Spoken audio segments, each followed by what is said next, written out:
Good morning and good afternoon, everyone. Good morning to those of you in Central and West, and good afternoon for those of us in the East Coast. My name is Paul Kiewiet. I'm the Executive Director of MIPA, and I'd like to welcome you to this month's edition of Wild Wednesday webinar, brought to you by MIPA, OPA, PPA Chicago, TISPA, PPAW, PPAM, and UMAP. That's a whole lot of abbreviations. Happy holidays to everyone, and thanks for joining us today. You will notice on the left-hand side of your screen, there's a chat box. Anytime during today's presentation, if you have any questions, feel free to type those in, and I will bring them to someone's attention. Today's presentation is worth 1 CAS credit.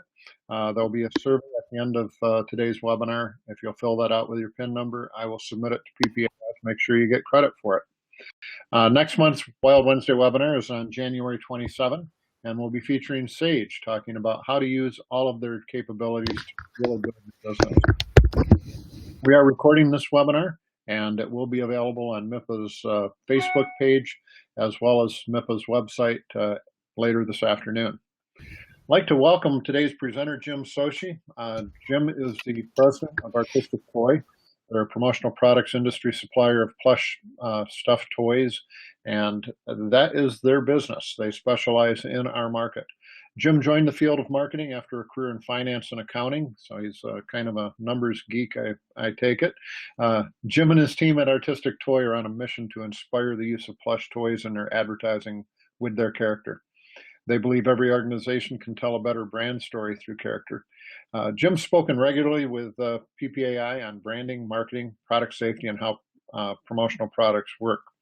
I'll be joining him today and adding some case histories from my career of using character marketing. And so with that, I'd like to welcome Jim, and Jim, take it away.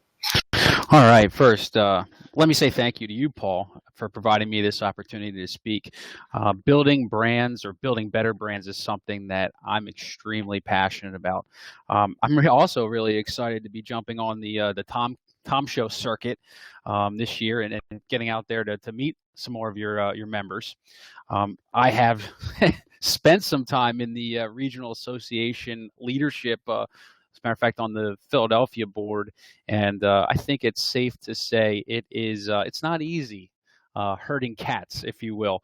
So, Paul, you've done a remarkable job in my mind, and we've just kind of over the last several months built a relationship, and to see and to hear what you've done, with the regions out in the Midwest is incredible. You were telling me about a recent event. I guess it was this fall. You had over 900 attendees. It's just something unheard of, at least from my perspective, when I'm looking at Region 1 with whether it be New York and Philadelphia. So it's mind blowing. Keep up the good work, and I just say well done to you, my friend. So let's jump into today's topic of building better brands with character. In making that statement and this presentation, I challenge myself with what does that really mean, and how can this be done? I want to make sure that you guys understand why is it true, and again, how and where has it been done before. My primary aim is to take what I've learned about marketing, branding, and manufacturing over the last 10 years and break it down into its easiest and simplest parts. I want salespeople in our industry to understand the concept I call character marketing and be able to know what it is, why it works, how it works. I think you would agree that some of the most well-known corporations in the world have used character marketing as part of their branding strategy. Whether you thought of it as character marketing or not, that's doesn't matter at this point. But I think in starting our journey into character, let's use that as a framework for what we're going to accomplish over the next 60 minutes. So I like to start with a little bit of a re-education on branding. Branding is a term that's evolved over the years, and depending on what your experience is, where you've kind of grown up, you may be thinking of, okay, brands are something that mark property, right? The days of cattle, branding cattle. Other of us identify with a brand as a symbol of quality. Like Nike has that swoosh. And some people identify with brands as a symbol of status.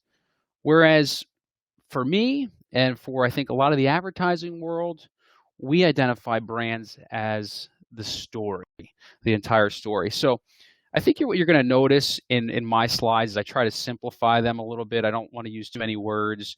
I want to use images and pictures. And that idea is extremely important in character branding. The reality of it is that most of us, if not all of us, we think in terms of images. Why? Because it simplifies things for us. It gives us great efficiency, and it increases our capacity to learn and retain things. So this is extremely important to advertisers, right? Beyond just getting us to recall these things, symbols can evoke emotion. And let's face it, all the sales training that you've been through, I think you guys would agree that something that evokes emotion that's positive emotion. Those are always good buying signs and signals. So let's make sure I answer the question. So to answer why is character important to branding, we must agree that characters create symbols to help tell a company's story in a very fun, simple, and unique way. The value proposition for people and organizations to learn how to do this is incredible. They have essentially found, advertisers, branders, promotional consultants have found a way to unconsciously evoke strong emotions in people. You essentially have dropped an anchor in their minds to help them recall something without effort. And it's a way to train you and your responses very quickly. So again, I think you would agree, character is important to brands for those very reasons. So let's turn the page here, turn the slide to character marketing. So we go a little bit more into this term that I've come up with about 8 years ago called character marketing. And in order to understand it, I think we need to take a little bit closer look at both character and marketing. Let's start with marketing. Every presentation that I give, I like to give my definition of marketing. It's really simple, something I think you guys could maybe even write down or remember for the future. Because I think in our industry, we use terms like branding and marketing. They're like synonymous and they mean the same thing. In my viewpoint, they are different. So marketing, the best definition that I've come across is insights and information. That's more research, right? So what happens is corporations, they hire advertising agencies, big dollars, to research their customers and find out what's really important to them. Through this research, they get to the heart of what that customer's pain and struggle is. Once they find it and they clearly identify it, they go to work to develop the best ways to communicate it. So that's why you see, like, I've got the character marketing up there, communication. You're communicating to the heart of what's been found here. This, I believe, is a huge opportunity for our promotional consultants. Big dollars have been invested to find those pains. And as a promotional consultants, you need to go out there, understand exactly what those pains are, and help them communicate it in the best ways. Whether that be with through a pen or through a mug or through a water bottle or a stuffed toy, understanding those pains and understanding the best way to communicate that is incredible. It's getting that highly emotional response and that cleverness around what is the consumer's pain and what is the company offering as a solution. Now let's move on to character. I think it's be pretty easy to say for a lot of the people on this call that maybe know Artistic Toy or know me and think, well, character, he's just referring to the toy company and the toys. Well, that is an easy reference and somewhat true, but at the same time, it's more about integrity. It's more about integrity of the communications and what your client's company stands for. When your client develops a character or identifies with their own character, it's something amazing happens. They discover what I call their yearnings or their inner desires, really to begin to tell their story with, which is authentic And when it becomes authentic, it becomes very attractive for people. So sometimes it's easier for companies who, want to just, hey, let me just associate with some famous character. But I caution you on that regard because, like, all characters have flaws. So maybe before they decide to associate with the next pro golfer or famous TV personality, be prepared that all characters have flaws. And if they're not prepared to address those flaws, I mean, that's the neat thing about characters is you can embrace their flaws. I think Charlie Brown is a great example of a flawed character, but we really embrace him, we really identify him, we really associate with him. So those are just like the power of your character, and understanding that integrity is that make sure you understand your character inside and out before, I would say, standing behind them or before investing in them. And that's the nice thing. There's so many characters out there that we've already understand and know. It's easy in some instances for customers to associate their brand to those characters with no downside risk of a scandal being released about what a horse is or what a cat is. They're true to who they are. You know all the flaws and strengths of a horse or a cat, so you can kind of make a judgment call that that's a safe character, a character of integrity that we can stand behind. So now that we know what character marketing is all about. It's communicating the heart of what clients want and need in a consistent and in integrity. So let's take a look at some of the success that can be had, or what you're going to need to be successful in character marketing or building better brands with character. But before we, look at this, all the case studies, I got about a dozen of them we're going to go through. Let's preview, what it really means, what you're going to really need to be successful in character marketing. First and foremost, I believe you need courage. That's my symbol for the lion. You're going to need courage to suggest to your clients that characters are the best means of communicating their most important brand assets. I love the reference through research is that, being a former accountant and CPA, that, a company's brand is its most valuable asset, but you're never going to see that on a balance sheet of an organization. So recognizing that you make these kind of recommendations, you really have to understand and believe in the success that they can have with a character, using a character in their marketing. The other important thing is you don't have to be a giant, in any industry or to really gain success with character marketing. Essentially, you can start small, grow big, but you are going to need the heart of a lion to believe in it so that you can make those recommendations. I think what you're going to find is that there are more opportunities out there than you think, but ultimately, success with this concept can be tailored to fit small or large advertising budgets. Well, since I brought up budgets as an objection that I'm confident you all will hear, or you maybe hear quite regularly, I found that there is, and this is so neat, there's always room in the budget for marketing communications that make sense. And when, people don't know what they don't know, and when they find something and they hear something and they see something, maybe they even hold it in their hand, they run with it. They get excited, they get passionate, they've got the answer, they've got the Holy Grail, and they are on a mission to make it happen. When you can get there with your clients and some of the ideas that you present, it's going to open a ton of doors. Once a character association is made to, I guess, the clear decision maker, I found it's less questions about budget. It's more about, well, how soon can I have them? When are they going to be here? Remember, when people see images, hold ideas in their hands, they can't help but get excited. And like I said before, excitement is a great buying emotion. So now that we've kind of identified what it takes to be successful, let's take a little bit closer look at some of the case study numbers. So I'm a bit of a numbers guy, bit of a numbers buff. So this slide it takes a look at, I've got in red there, $2,500 average order size.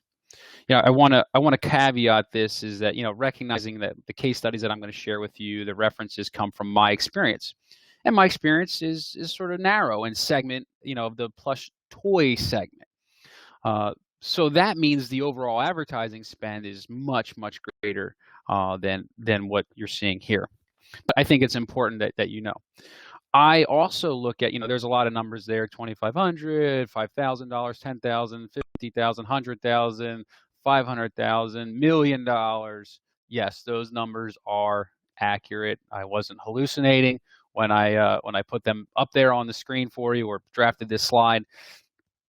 But when I go through the case studies, I'm not going to tell you specifically, well, this client spent this amount of money or that amount of money. I want to kind of break it down to you into four different levels. A level one is going to be your $2,500 average spend. I mean, yeah, sure, we get a lot of $500 orders, that kind of thing. But when you look at what our business does, you're going to be averaging that. And that's, Paul, correct me if I'm wrong, but I think the average order size in our industry is about $500. Does that sound about right to you? That's right. Around okay.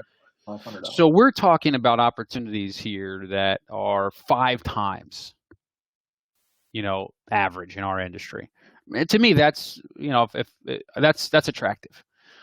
We also, as we go down the list and you get to, 100,000, 500,000, $1 million, like, if you're talking $100,000 order, I mean, for some of the people in our industry, that may be growing their business by 50% on one single order, or that's significant. And, there's some numbers here for just, a character marketing order that would double their business, or even bigger than their current business. So that's, not to say that all, the opportunities are out there. You just, again, understanding them and knowing what the potential is extremely, extremely important. So again, I look at 4 levels. First level being 2,500. I look the next level is going to be, say, that $5,000 to $10,000 level. That's level 1. Level 2 would be, say, the $50,000 and $100,000 opportunities. No, let me get this straight.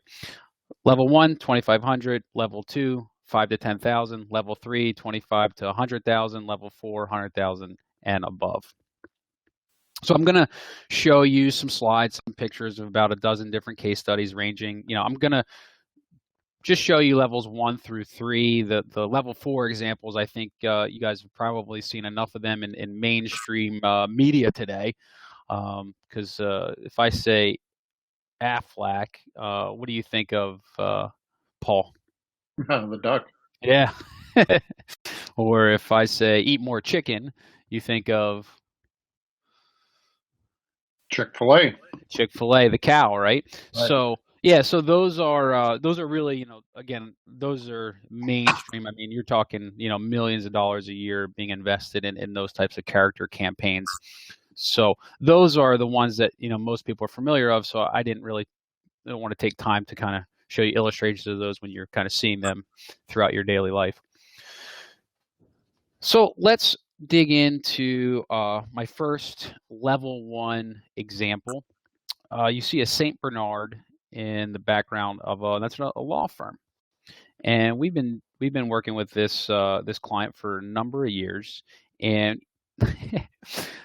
so why are they using a St. Bernard? You have to ask yourself that. Okay, because he's cute. Yeah, he's cute. Maybe to some people, others it's just a stuffed toy.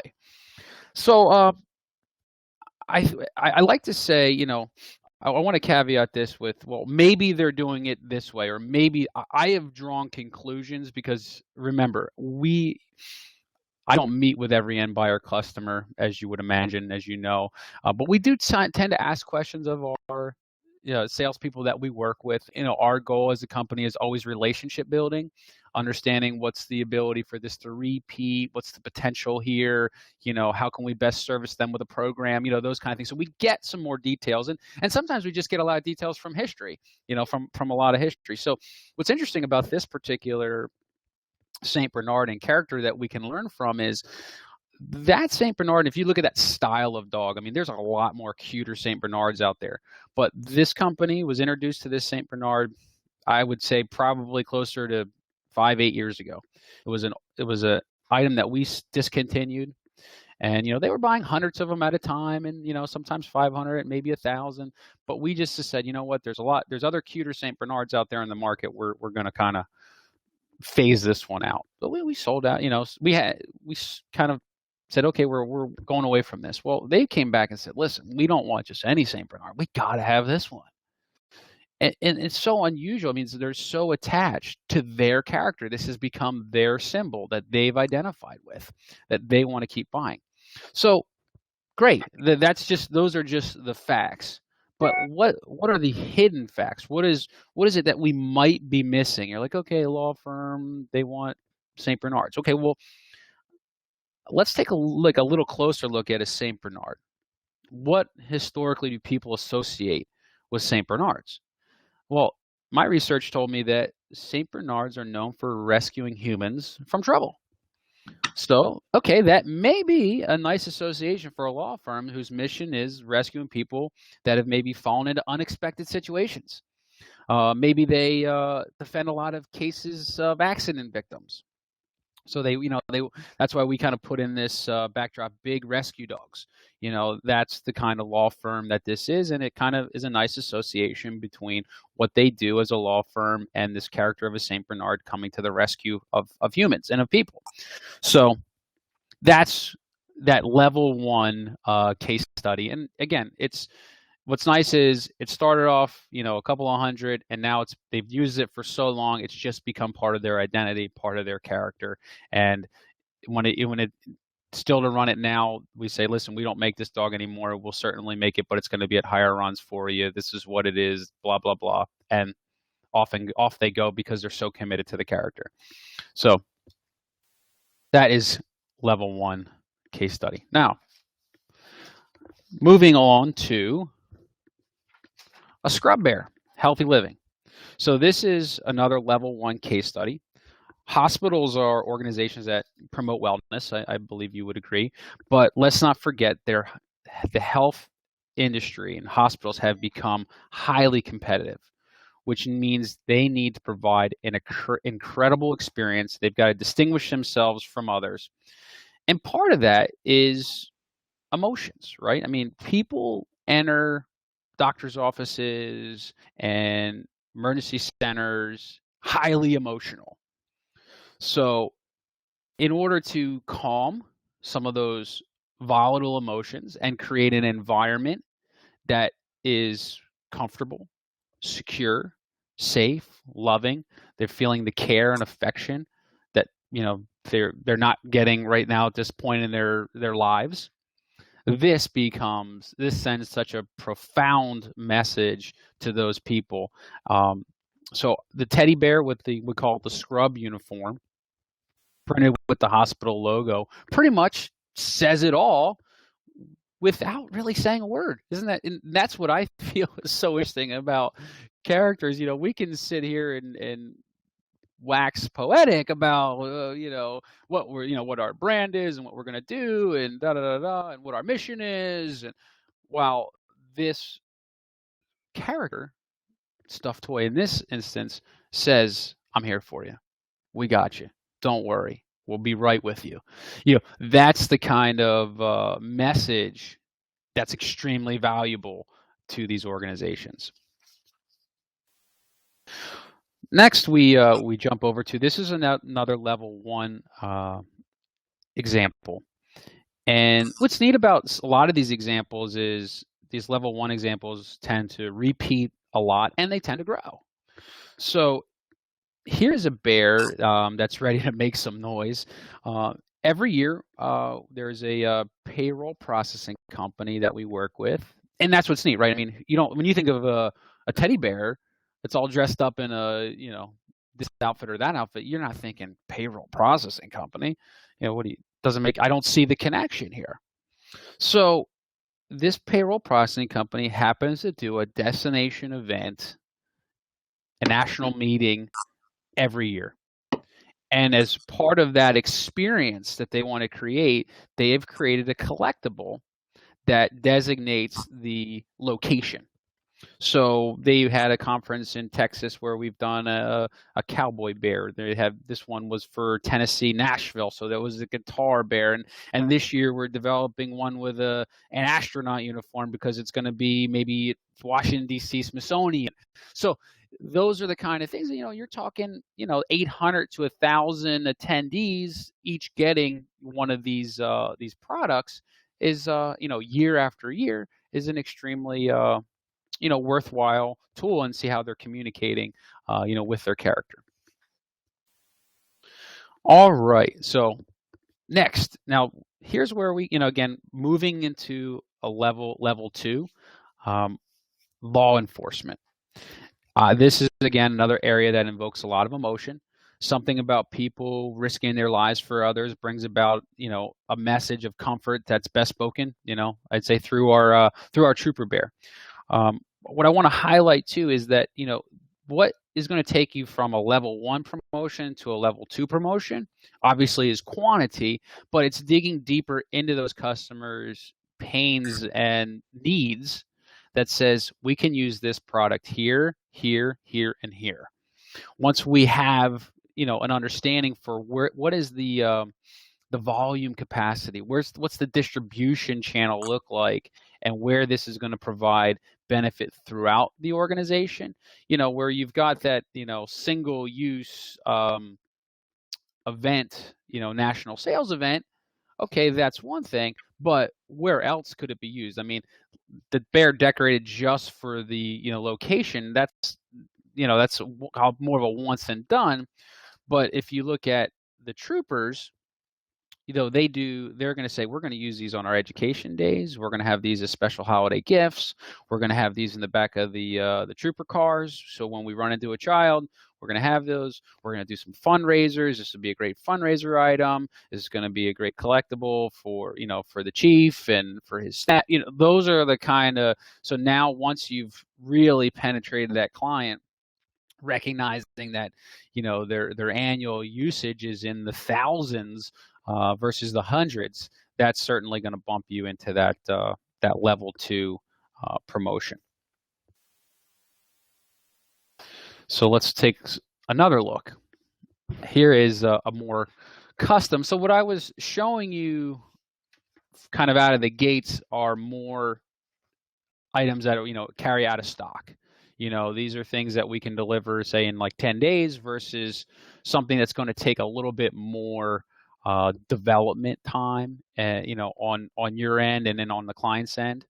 And also, not just recognizing I'm translating my experience in toys to not, my experience beyond just toys, but just to general marketing as well. You have to, recognize that there's a lot of low-hanging fruit out there for you to get in the character marketing realm.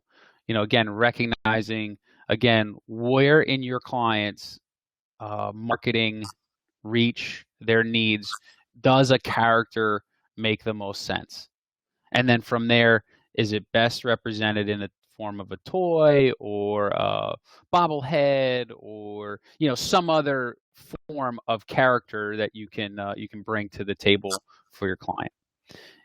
And the more, obviously, the higher the value of the promotion, the more time it's going to take. So moving from level 1 to level 2 is going to take a little bit more time. Here's a situation. This is a blue dinosaur became the perfect character for this equipment manufacturer because, let's face it, it has remarkable similarities to the type, the size, and the color of the piece of equipment that they manufacture, or even I would say the types of equipment that they manufacture. Again, level 1, level 2, more uses here. It's great for client gifts, sales presentation, leave behind. They have a trade show or office decoration. They want to make sure they got one in the booth, or they got one in their all their different maybe they've got 50 offices throughout the country. They're going to make sure those are in the office. Make sure that in that reception area they've got one on their company store. So they want to send a nice gift to an employee, or that's the kind of ability they have with something so unique. Really speaks to their products. It speaks to their brand as well. So that would be your another level 2 example. Next, we move into something I find a little bit humorous. We are revolting. Children are maggots. And you see this little green lizard there. So does anyone agree with that statement? And I think that's an important thing. You don't have to agree with the statement. But the point is that for a lot of people, it evokes emotion. I've a lot of these, again, if you're not friends with us or linked to us on social media, you may not have seen some of these, but I've kind of like tested a lot of these advertisements, and I've gotten, obviously I get some likes and some comments back, and dear friend of mine says, I think you really need to take this down. And I said, why is that? He's like, well, you're a toy company and you're telling people that children are maggots and they're revolting. I said, I don't disagree with you. It's a sort of a alarming statement, but I said, this is about the Broadway show, Matilda, and this is their character, the lizard. And again, I don't know the ins and outs of the Matilda Broadway show, but I know that this character is part of the storyline. I do believe it's not a major character. And that's another interesting fact, is that you can take a small character that has a minor role, but he could have a large impact on the brand and the uniqueness of the brand and the attractiveness of the message about, children taking control and, not being oppressed and things of that nature. So that is, another way that character is used. I had the other example I have from years past is we used to do the Monty Python Killer Rabbit, and I think a lot of people are familiar with that play and that storyline. But I was shocked. I mean, we did thousands upon thousands of these Killer Rabbits. That Killer Rabbit, I don't know, Paul, have you ever seen the show? Have you ever seen yeah. it? Okay. That's great. So back me up on this, right? That Killer Rabbit has approximately 5 seconds of airtime. If you're not awake at that point of the show, you will miss it. So, but he's in the store, he's everywhere. He's like this mysterious character that has just gained so much popularity. It's just goofy, funny, and popular. People are just attracted to it. So that's another way that this is used. All right. So the next one is Android. All right, Android versus, what is it, iOS? Is iOS, I think that's what the iPhone operating systems, the Apple operating systems. That's right. So Google decided to play the character card against Apple Computer, which I think is a good play. Interesting, like Apple is an image, right? But we don't, most of us, when we say Apple today, we don't associate that with a healthy snack, do we? We're associating that with the latest technology and handheld devices and things of that nature. So Google decided, in order to compete with Apple, it was going to need an iconic character. Enter Android.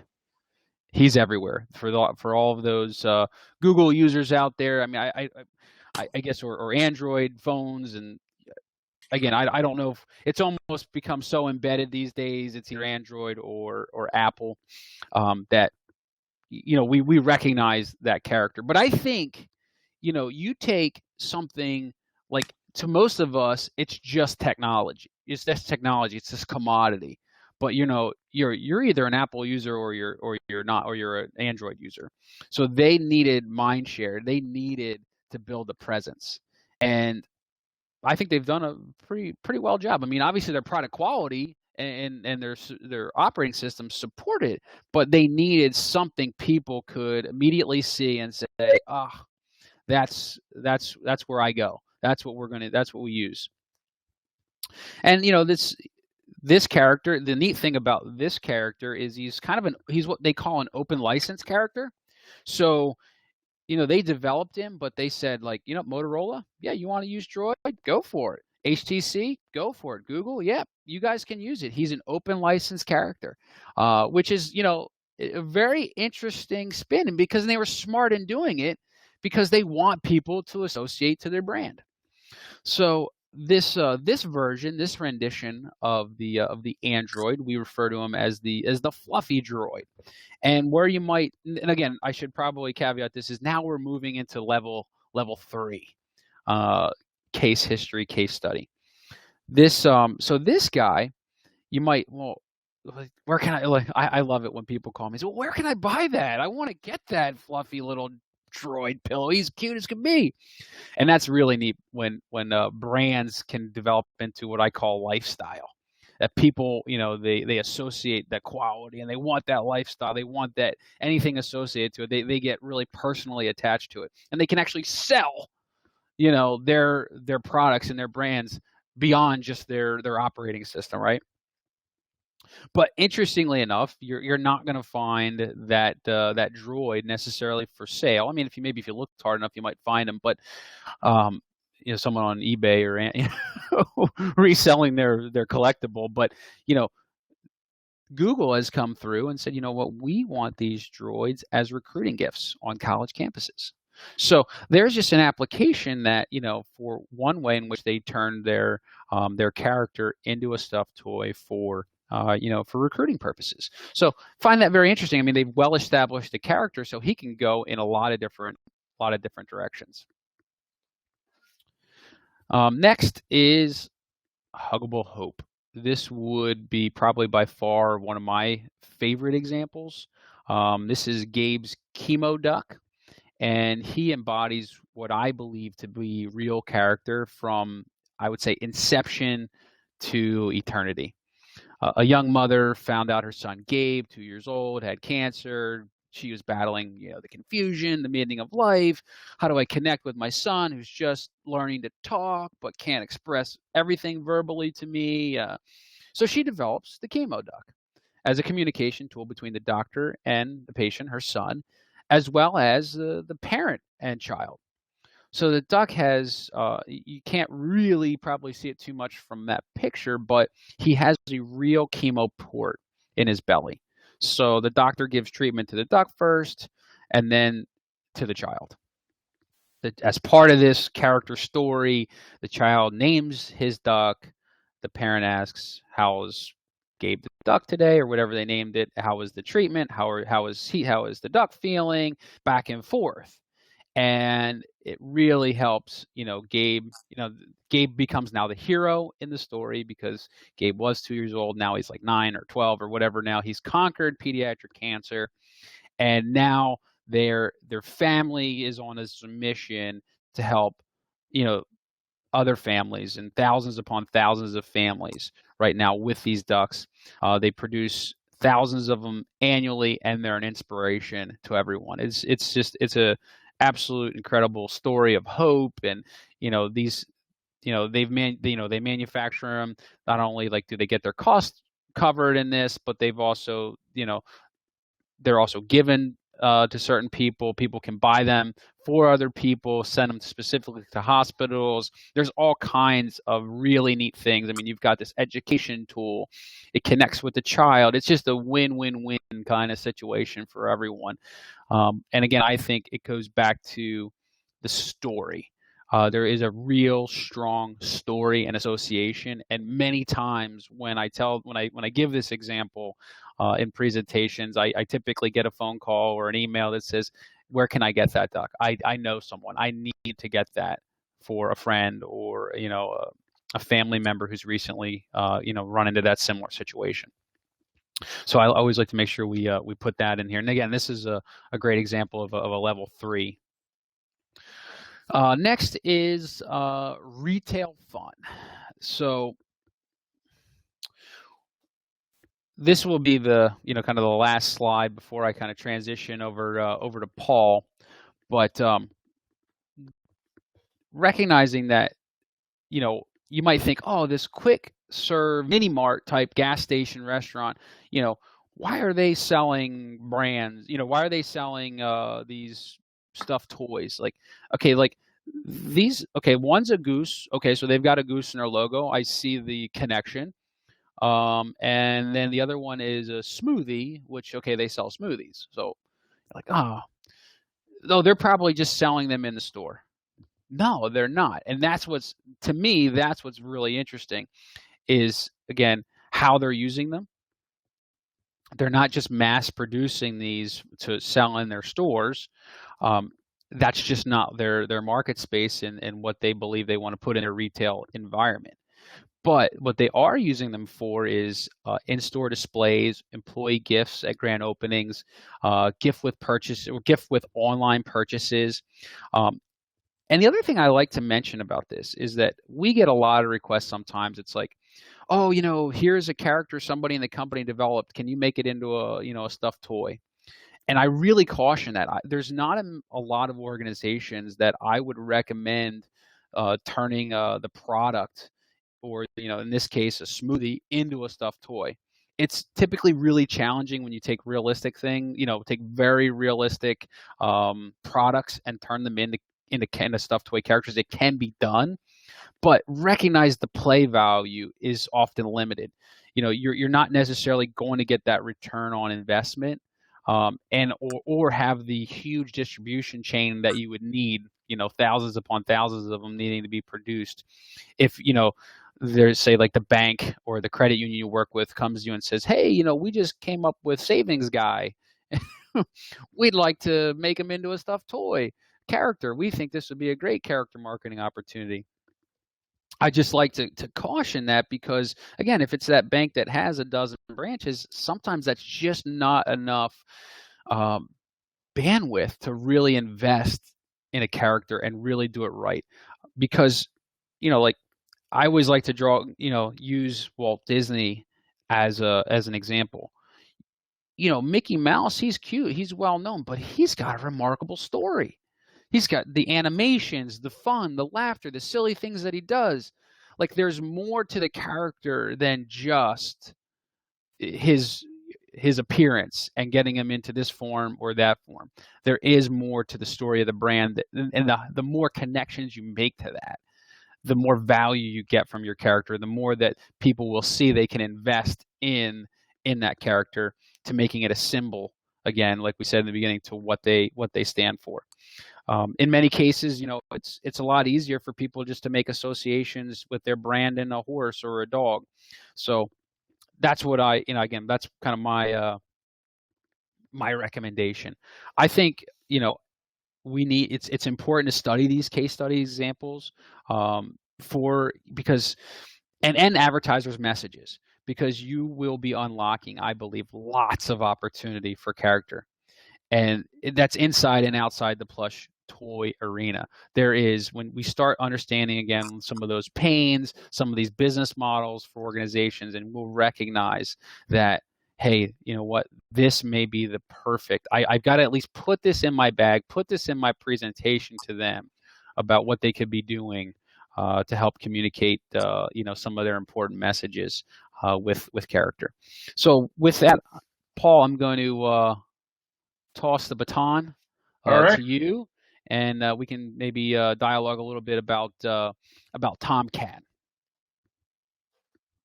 All right. Well, thanks, Jim. Sure.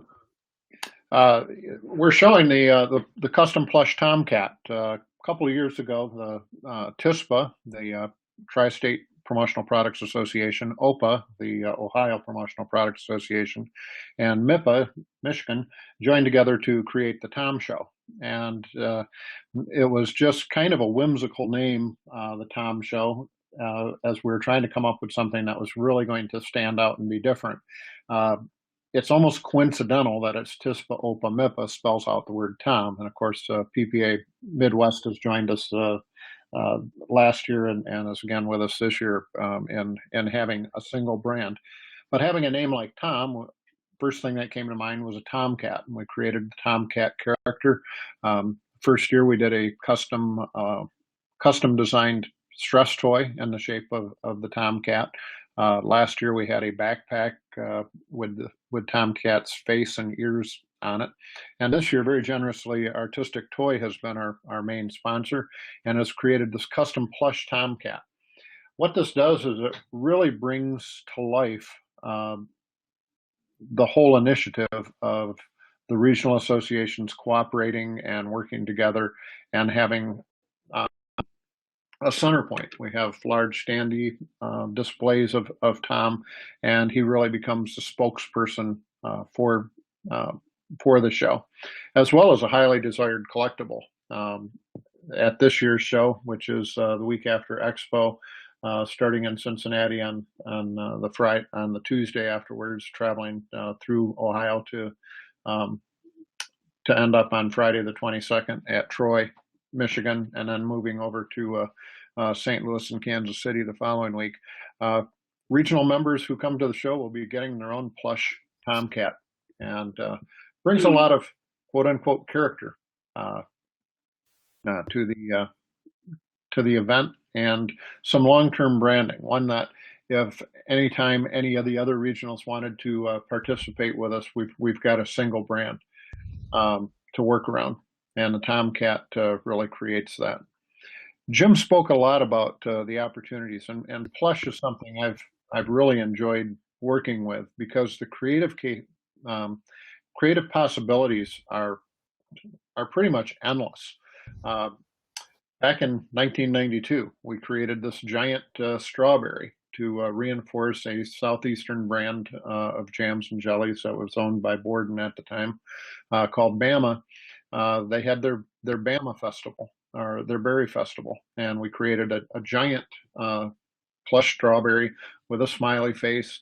And this was something that retailers could buy 20 cases of Bama strawberry preserves and get that as a dealer loader. Obviously, they could put it on the floor and stack cases of jam around it, hang it from the ceiling. And then as an overlay to this promotion, we did a smaller version of the same strawberry with the smiley face and offered it as a self-liquidating premium offer. By self-liquidating premium, that means the consumer sent in money along with box tops. So it was like $3.95 plus one proof of purchase. And that $3.95 basically liquidated the cost back to the brand. So it became really a no-cost promotion except for the dealer loaders, and each one of the large berries that we produced represented a 20 case or more purchase by a retailer. So it's a real win, and it shows that you can take almost any characteristic of a brand and create a great promotion around it. Many of you know that throughout my career, I've worked with some pretty big brands. One of them was Coca-Cola. A lot of people don't realize that really the popular image of Santa Claus with the red suit and so on was pretty much created by Coke. And then in recent years, when that's become part of the public domain, they introduced new characters for Christmas, the polar bears. And you'll see polar bear plushes surrounding Coke and reinforcing the Coke story. I've worked with Kellogg's, and Kellogg's also owns Keebler, and so we've obviously done Tony the Tiger, Ernie the Elf, and other members of Ernie the Elf's family, taking that brand story that Jim alluded to and really bringing it into life and bringing it into homes. And when people make an effort, either through purchase of the product or through purchasing it as a self-liquidator with proofs of purchase, they're really showing a very, very strong affinity to a brand. I like to say about plush is, what other promotional product do people take to bed with them? It's, which other promotional products do people hug and maybe even give kisses to? Plush is a very, very strong branding tool because of that strong relationship that it builds. And there's a lot of different areas where you can be creative. But I'll go ahead to the next slide, which was Sandwich Mate. Sandwich Mate was a brand from Fisher Cheese Company that was also owned by Borden, and it was kind of the low end spread, tucked away in the refrigerated case, and we created the sandwich mouse. We boldly went where no character had ever gone before. Initially, this was just a stock uh, mouse, and we did the T-shirt for it.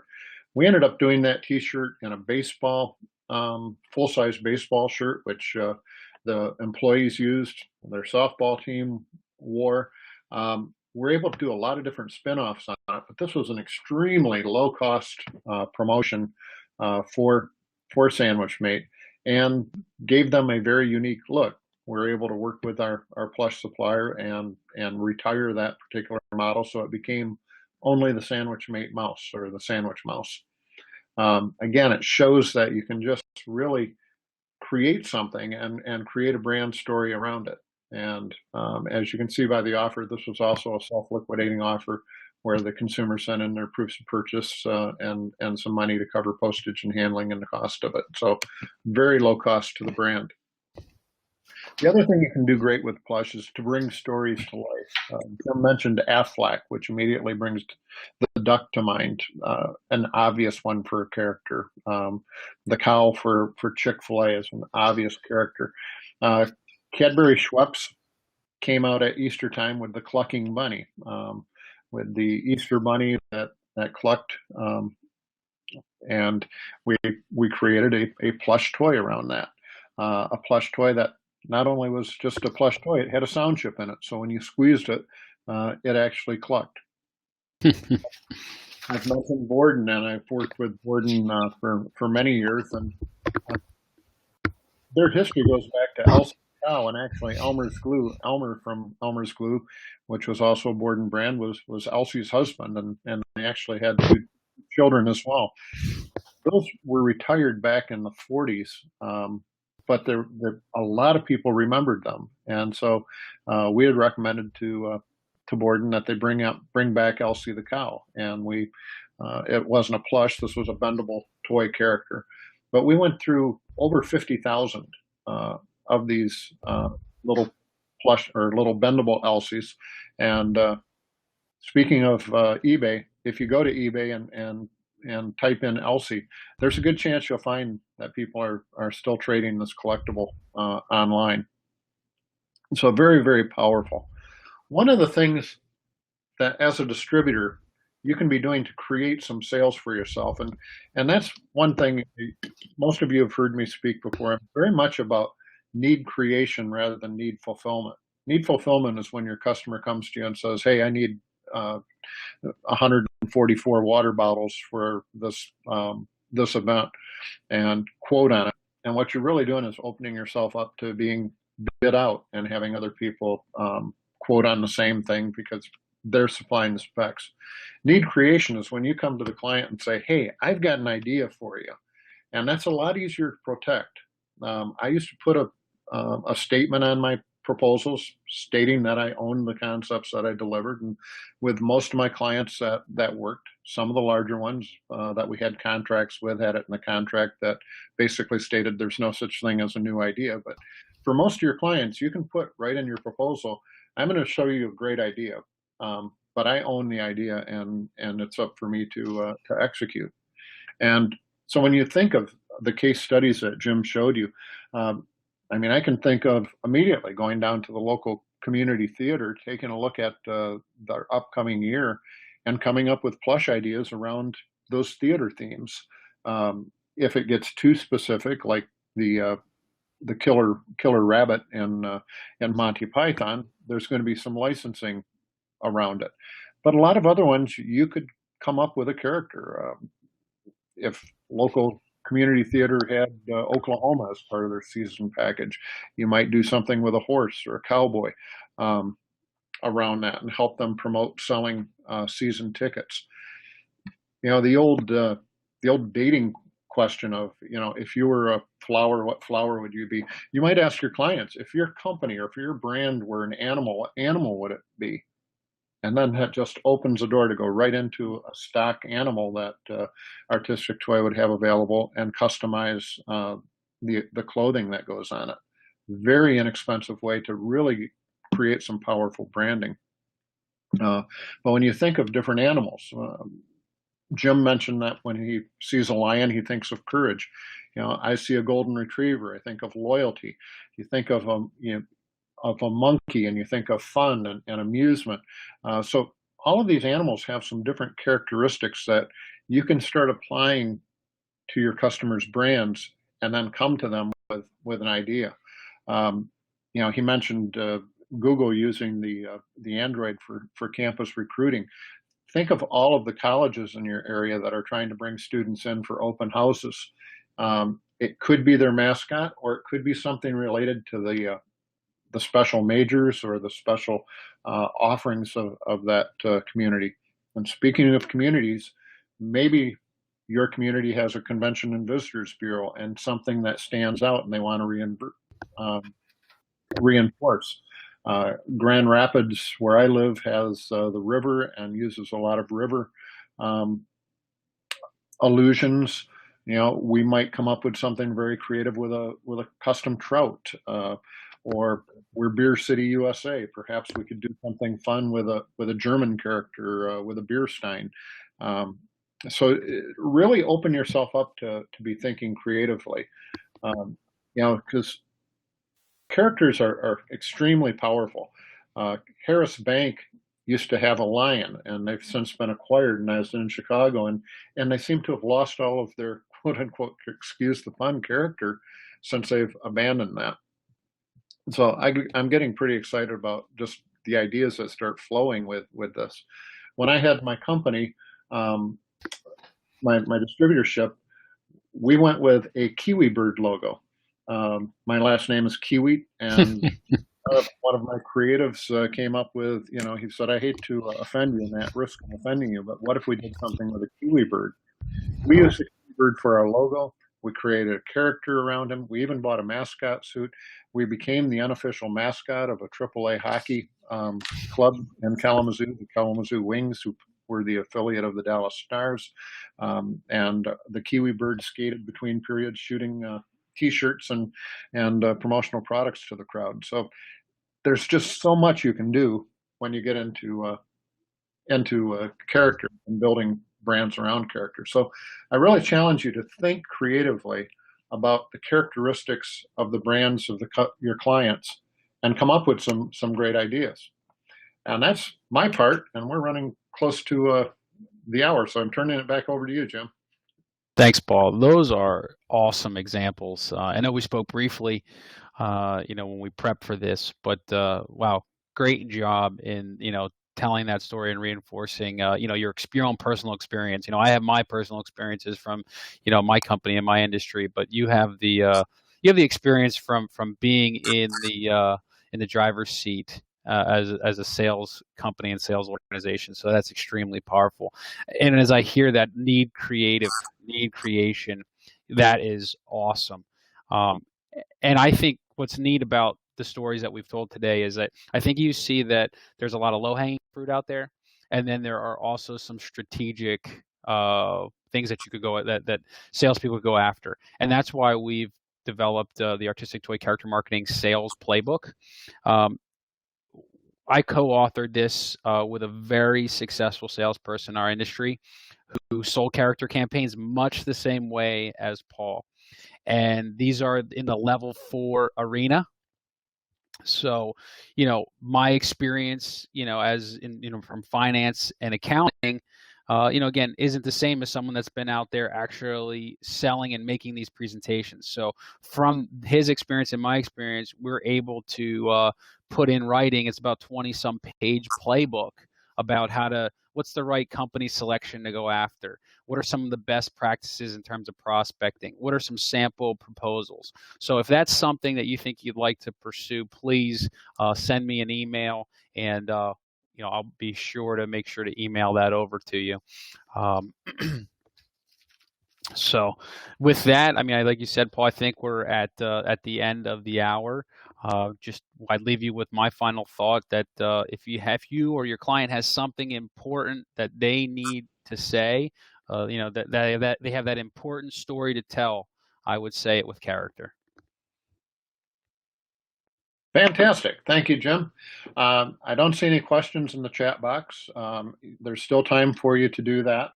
Would like to thank everyone for attending today's webinar. It is worth one CAS credit point, and there will be a survey when you hit the end meeting button.